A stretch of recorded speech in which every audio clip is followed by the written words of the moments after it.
What if the quietest person in the room has already written your ending? It doesn't look like anger. It's a gentle closing. The most compassionate soul you know simply ceases to be present. No drama, no final battle. Just a subtle, unanswerable silence where their energy used to be. The psychoanalyst Carl Jung saw this not as an act of malice, but as psychology's most profound act of self-reclamation. What appears as a sudden frost is actually the long-awaited thaw of a frozen self. When someone finally walks away from everyone, they aren't abandoning their heart. They are returning to it. And once that journey begins, there is no route back to who they were. For decades, Jung observed a recurring pattern. Patient after patient would arrive at a similar precipice. These were not the spiteful or the volatile. They were the perpetual nurturers, the silent supporters, the ones who bore the weight of others' needs without protest until a quiet internal mechanism clicked into place. Jung's insight was revolutionary. This wasn't collapse. It was emergence. The individual who severs ties isn't being heartless. They've perceived the fundamental architecture of their relationships, and that vision, once seen, cannot be erased. Here is what the world often misses. The choice to leave wasn't made last week. It was ratified over countless yesterdays. Jung termed this the silent ledger phase. For years, these individuals observed. They noted every overlooked effort, every conditional kindness, every instance where their goodwill was converted into currency by others. They said nothing. They smiled. They rationalized the hurt. But deep within the psyche, an unconscious accountant was tallying the emotional balance sheet. The ledger was filling with reasons why certain bonds were no longer sustainable. Jung realized something vital about these people. They are not passive recipients. They are unconscious cartographers. Their minds process relational data with meticulous clarity. While you assumed they were merely enduring, they were, in fact, studying. They understood your patterns before you recognized them yourself. They decoded your fears and your strategies. They possessed the map of your dynamics all along. They simply chose, for a very long time, not to navigate by it. This brings us to Jung's pivotal concept, the shadow. For everyone, the shadow holds the disowned parts of the self. For most, it contains aggression, pettiness, greed. But for the perennial giver, the chronic accommodator, their shadow safeguards something radically different: their sovereignty, their right to have limits, their capacity for a clean, final no, their power to depart.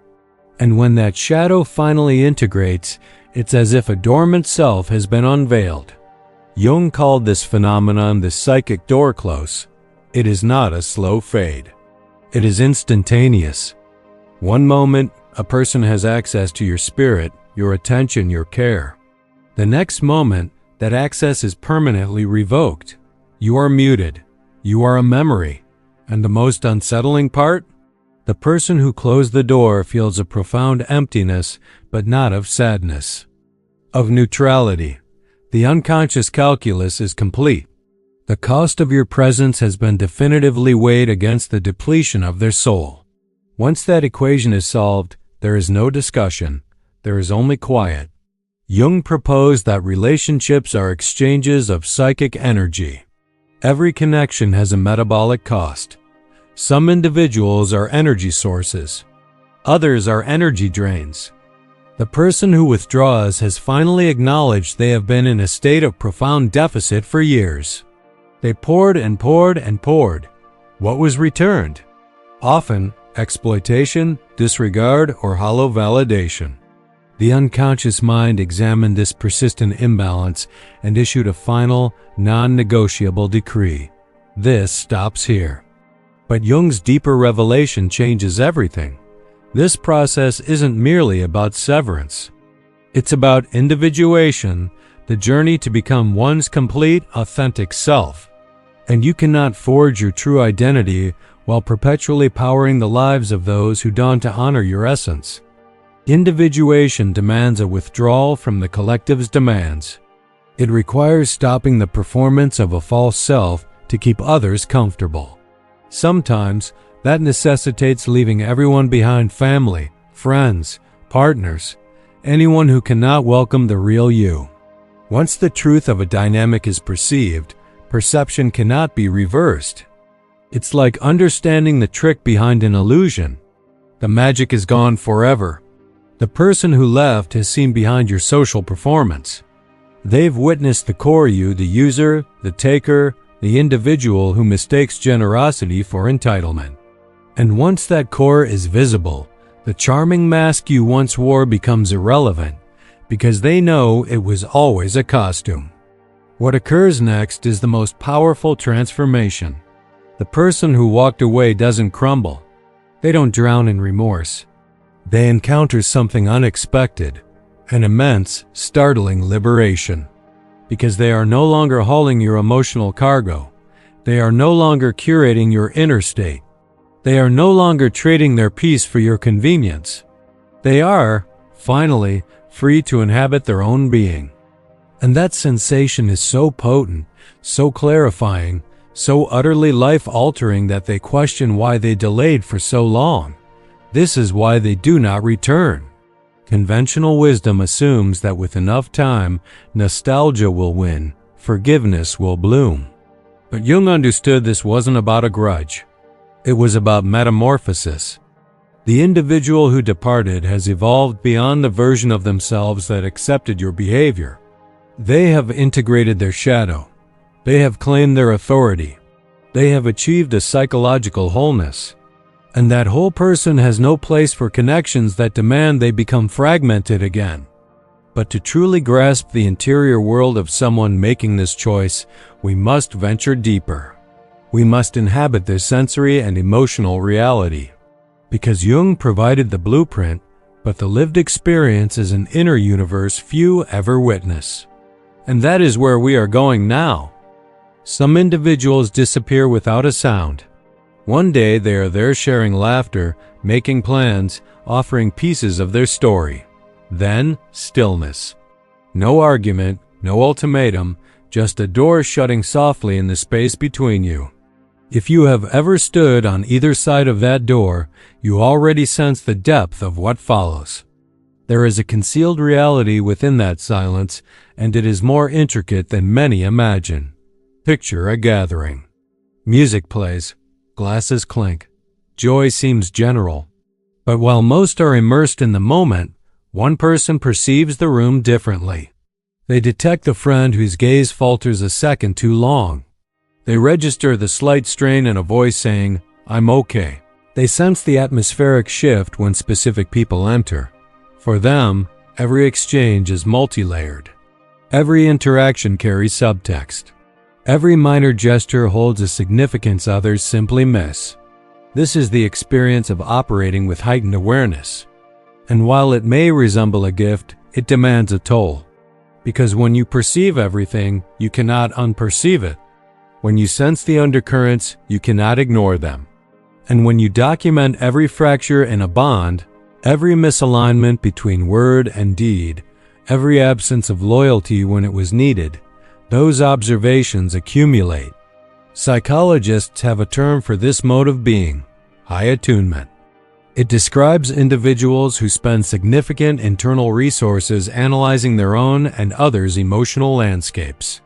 But it extends beyond self-reflection.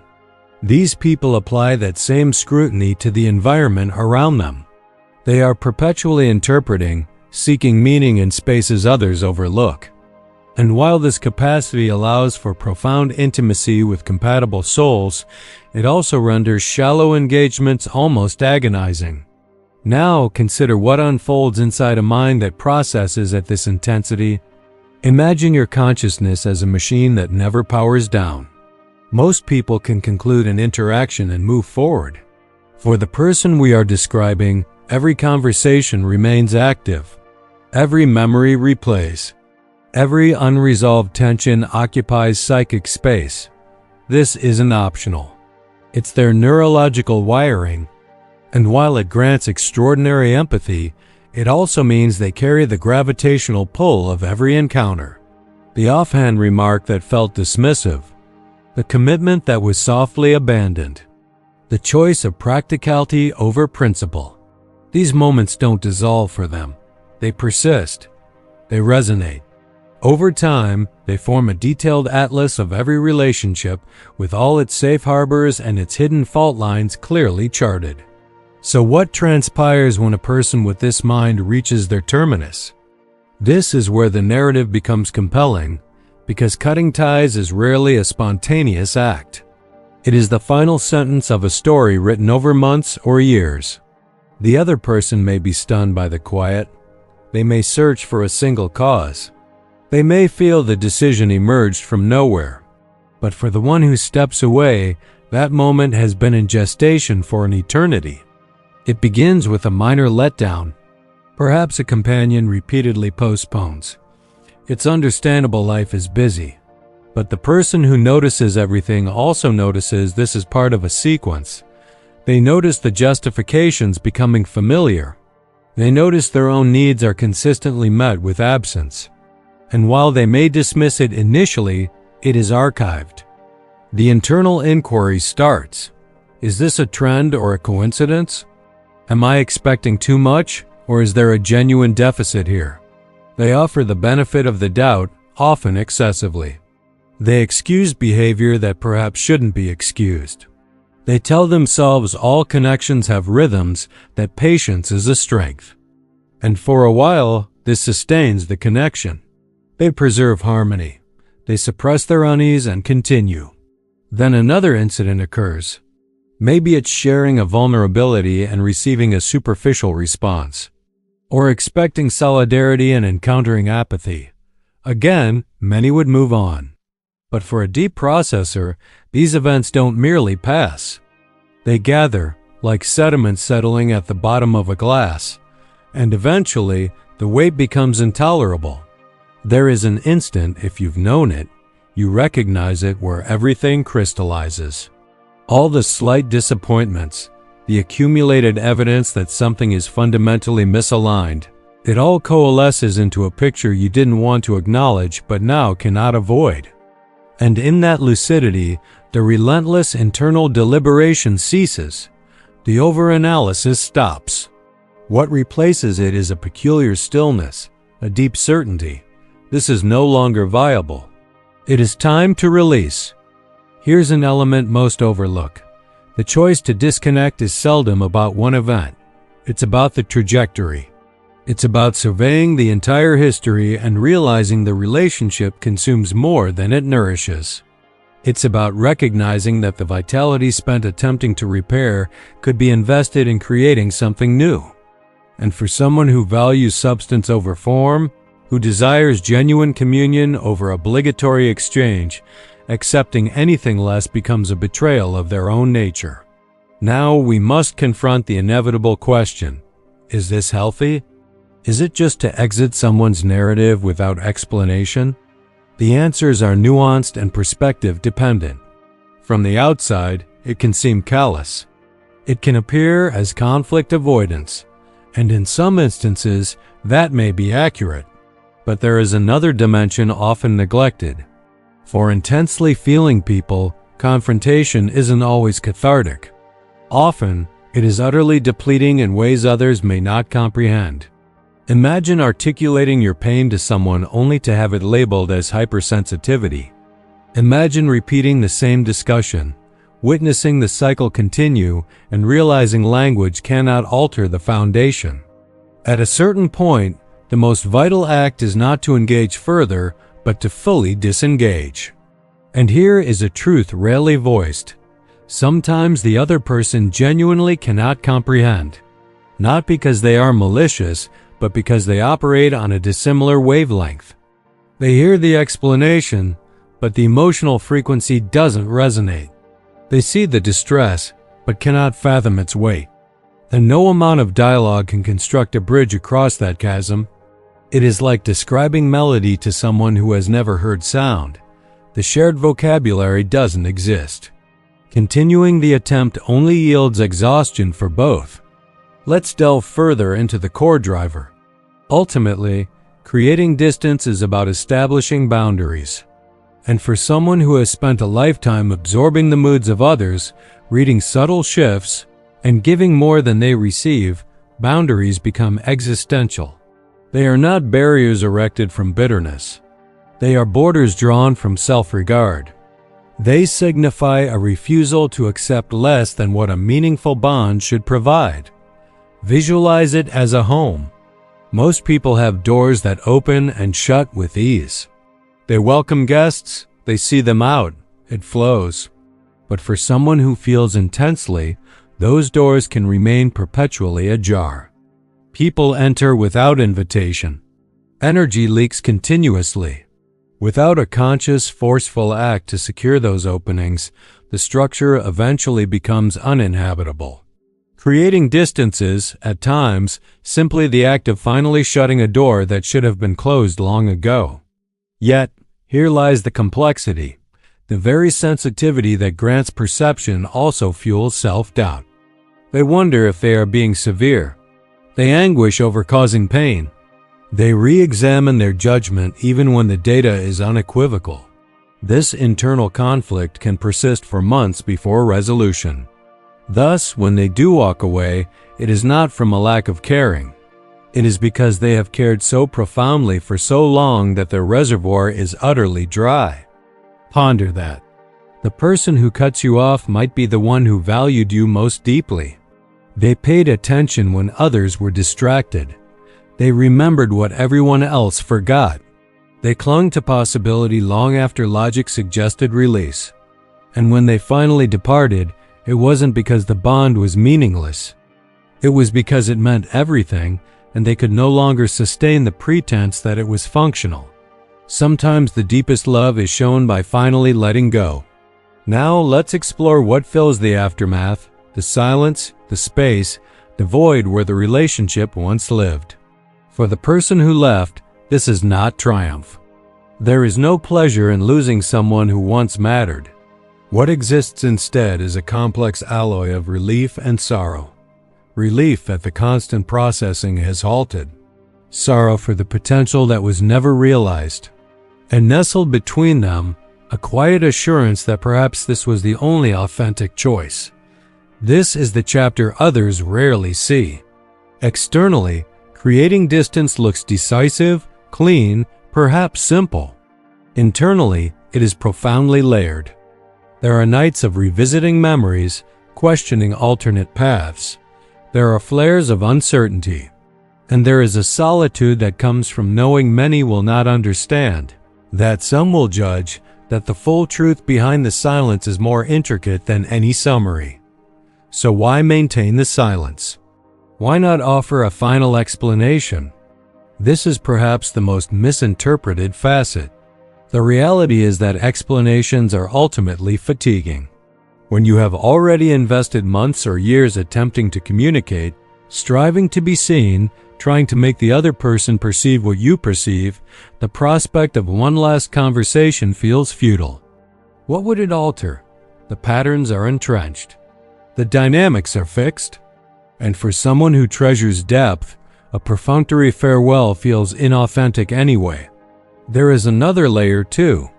Occasionally, the silence is an unspoken inquiry, not a manipulative one, but an authentic question left hanging in the air. Will this person initiate? Will they sense the void? Will they champion the connection or allow it to lapse? And when the response from the other side is also silence, that conveys all necessary information. It confirms the relationship held more significance for one than the other. And that confirmation, however painful, solidifies the decision. Let's consider the world these individuals inhabit. We exist in an age of perpetual contact. Social platforms, instant messages, constant availability. And yet, amidst this frenzy of connection, authentic mutual understanding feels scarce. Most dialogues remain at the surface. Most bonds run on convenience. For a person who craves depth, this can feel like starving at a banquet of empty calories. Nourishment is nowhere. This context shapes the decision to withdraw. When you are surrounded by transactional connections, the few authentic ones become sacred. You guard them. You invest in them completely. And when they fail you, the ache is magnified because you know how rare such depth is. So leaving is not just about one person. It is a refusal to accept anything less than the real connection you know is possible. Here is another missed insight. The individual who cuts ties is usually the one who offered the most opportunities. They don't retreat at the first misunderstanding. They remain, they communicate, they forgive repeatedly, often beyond reasonable limits. So when they finally reach their boundary, it is not a failure of endurance. It is the consequence of excessive endurance. They extended so many chances that none remain. The moment the decision solidifies is rarely cinematic. No grand confrontation. Instead, there is often a trivial moment, a seemingly insignificant exchange that brings ultimate clarity. Perhaps it's a remark that reveals a core belief. Perhaps it's a pattern repeated once too often. Perhaps it's nothing at all, just a quiet, internal knowing that the path has ended. And in that instant, something transforms. The endless questioning dissolves. The internal committee is adjourned. The choice that once felt impossibly heavy suddenly feels like the only weightless option. And now we arrive at the core of this entire exploration, the hidden reality within the quiet. It is not coldness. It is not cruelty. It is not even rejection in the conventional sense. The hidden reality is this. Some people experience the world with such intensity that they must be fiercely discerning about who enters their inner sanctum. They have no other choice because every relationship requires a metabolic expenditure. Every connection consumes life force. And if they permitted universal access, there would be nothing left of their essential self to give. Wholeness requires protecting the energy that creates it. So here is Jung's uncovered truth, which many still resist. When a consistently kind and patient person suddenly withdraws from everyone, they are not having a collapse. They are having an awakening. They are not losing their sanity. They are discovering their sovereignty.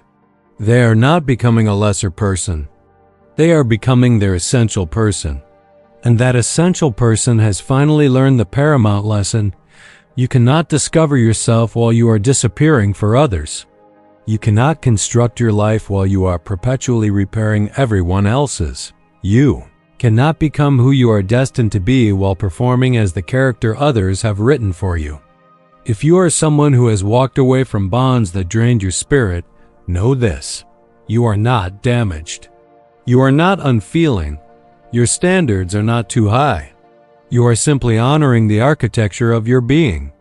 You are safeguarding the vitality that allows you to connect authentically with those who truly merit it.